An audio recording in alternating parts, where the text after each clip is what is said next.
Com a organização da União de Freguesias de Charneca e Sobreda, decorreu no auditório da Junta da Charneca a conferência Escola Século XXI – Desafios Educativos.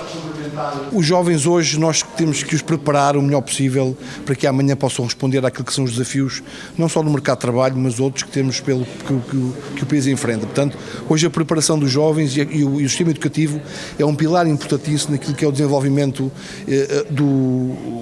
dos saberes que os jovens podem criar e das suas competências. Portanto, hoje nós apostamos claramente, e a educação tem que ser em Portugal uma prioridade, como dizia o Primeiro-Ministro há uns anos, era a sua paixão.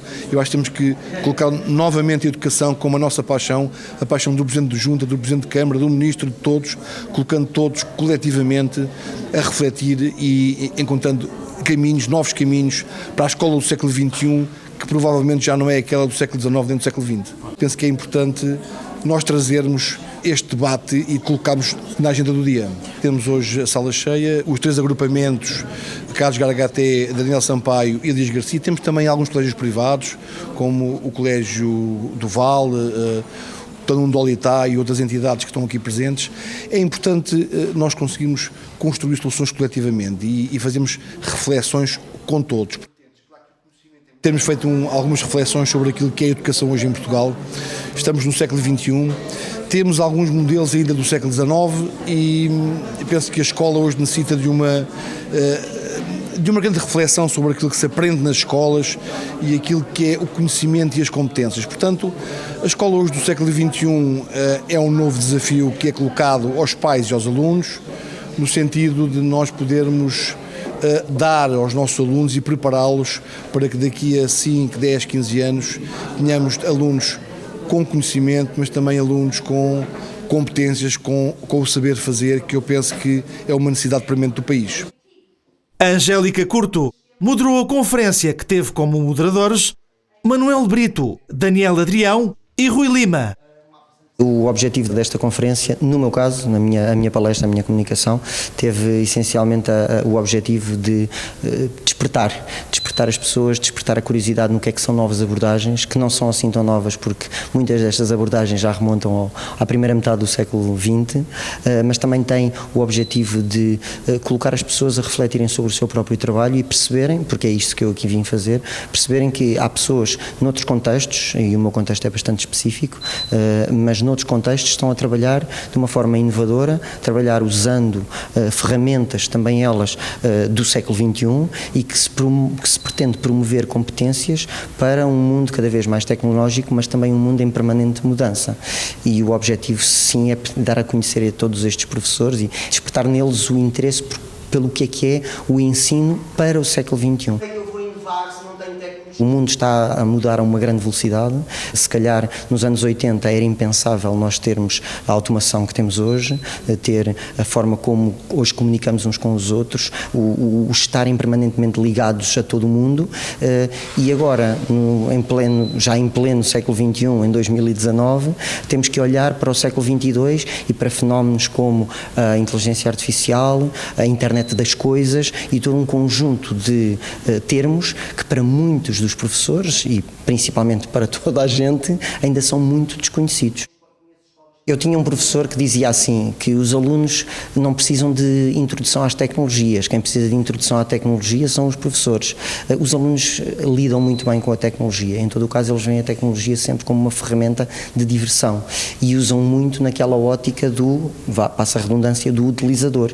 Brincam com a tecnologia, usam a tecnologia e o que se pretende fazer e o que é importante dar a estes alunos, ou dotar estes alunos, é de competências relacionadas com a utilização do dispositivo, mas para criar o dispositivo como ferramenta de criação, como ferramenta de transformação.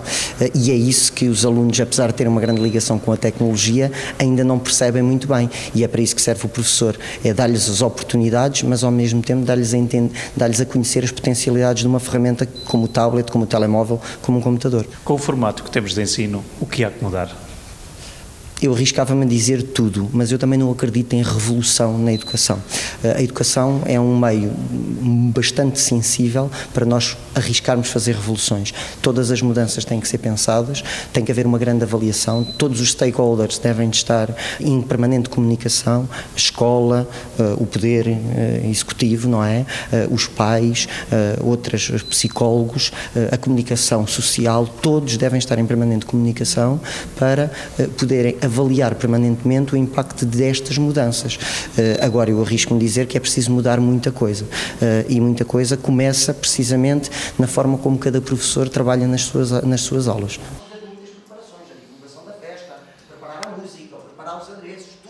Se houver 2, 3 professores, 4 que decidam ir para a frente e depois transformarem mais as mentes dos colegas, será uma forma de transformarmos. E por isso é que eu digo, não há revoluções na educação e a transformação passa muito por esta partilha de ideias entre professores, que é quem está na sala de aula. Olhar mais para os nossos alunos, olhar para cada um dos nossos alunos e perceber que cada aluno tem as suas especificidades, as suas particularidades, como quiser, e as suas dificuldades. E é essencial que cada professor perceba que não pode ser um one size fits all para todos os alunos, mas sim tentar adequar as suas estratégias a cada um dos seus alunos, porque cada aluno vai ter uma história própria. Da Revolução Industrial.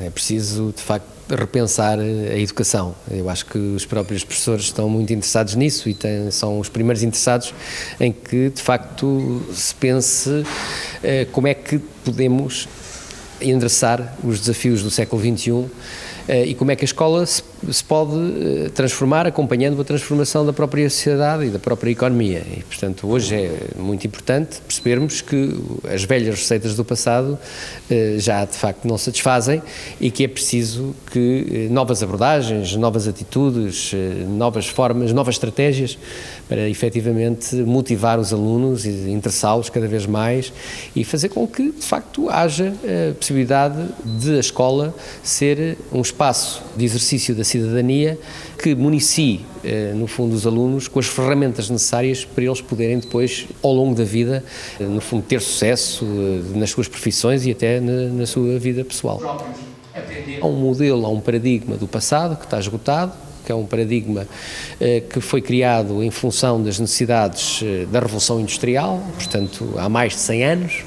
É um modelo informacional, mecanicista, baseado na memorização e repetição, no fundo correspondia a um determinado período histórico, mas que hoje está completamente ultrapassado, datado e, portanto, é preciso reinventar a educação, é preciso inventar um novo modelo e um novo paradigma educativo, que tem que ser cada vez mais um modelo holístico, um modelo integrador, multidisciplinar e um modelo que, sobretudo, esteja centrado na aquisição das competências do século XXI. E que competências são essas? São o pensamento crítico, a criatividade, a capacidade de resolução de problemas, o trabalho colaborativo, o trabalho em equipa, a empatia, no fundo, competências socioemocionais e competências relacionais, aquilo que os ingleses chamam as soft skills.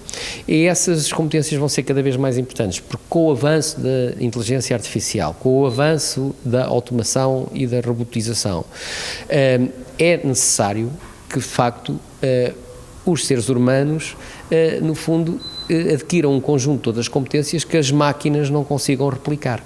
Porque nós já sabemos que, de facto, há determinado tipo de competências de natureza cognitiva que as máquinas já são capazes, no fundo, de ser mais eficazes do que o próprio ser humano.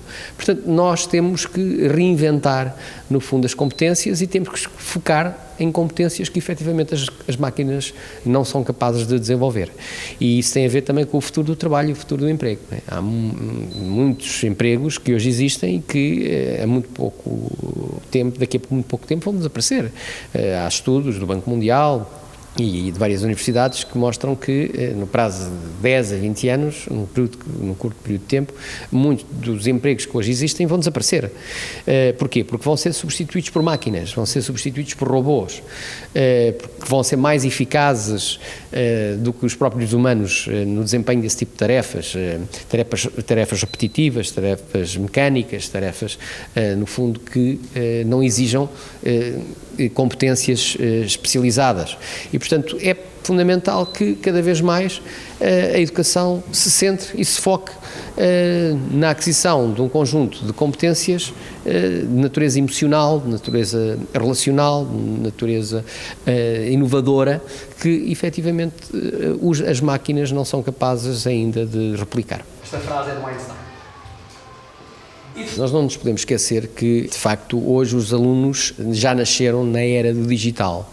Isto é, os alunos são nativos digitais. E, portanto, estão muito familiarizados com as novas tecnologias, portanto, manuseiam e manipulam as novas tecnologias com uma enorme facilidade e, naturalmente, que a escola também se tem que adaptar a essa realidade, não é? As pessoas de gerações, enfim, mais antigas, e estou a falar de pessoas com mais de 40 anos, são imigrantes digitais. Portanto, essas pessoas nasceram e cresceram no mundo analógico e depois foram forçadas, no fundo, a se adaptar ao digital quando, de facto, nasceu a era digital e a revolução digital. As crianças não, as crianças e jovens, não é? Até 20 anos, já nasceram num ambiente digital e, portanto, as ferramentas que elas valorizam e que manipulam e que sabem, de facto, usar com uma extrema facilidade, são as novas tecnologias, portanto, são os computadores, são os tablets, são os smartphones, é a internet, são as redes sociais e, portanto, é preciso perceber que não se pode hoje desenvolver processos de ensino e aprendizagem sem integrar estas novas tecnologias, porque elas fazem parte da realidade diária de todas as crianças e jovens do nosso país. Os professores percebem as necessidades de produzir este tipo de mudanças, porque eu acho que os professores sentem hoje uma enorme frustração quando veem que os seus alunos de facto se sentem desconfortáveis com a aplicação de métodos de ensino-aprendizagem que estão ultrapassados. E, portanto, é preciso também apoiar os professores para que os professores possam, de facto, modernizar, para que os professores possam reinventar, no fundo, o seu papel.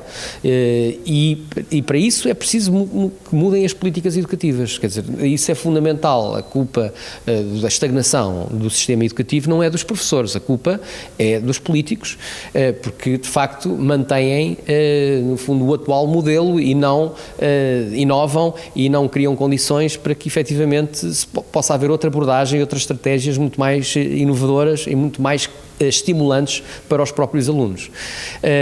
E isso hoje é possível, basta haver de facto vontade política. O que é completamente irracional é este modelo que consome imensos recursos, recursos financeiros, recursos naturais, e que é um modelo que está completamente ultrapassado. Esta ideia de estarmos permanentemente todos os anos a imprimir milhões de livros, não é? E a destruir milhões de livros todos os anos é algo absolutamente irracional, não é? Quando hoje é perfeitamente possível a desmaterialização dos manuais escolares, e quando falamos em desmaterialização de manuais escolares, falamos em livros digitais interativos, não é apenas livros em PDF, são livros com objetos de aprendizagem, com vídeos, com imagens em 3D, com realidade aumentada, com infografias, de facto, que promovem um ambiente muito mais enriquecedor, muito mais imersivo, muito mais estimulante para os alunos desta nova geração. E, portanto, é essa transformação que é preciso fazer. Acho que os professores anseiam por ela, agora é preciso que os políticos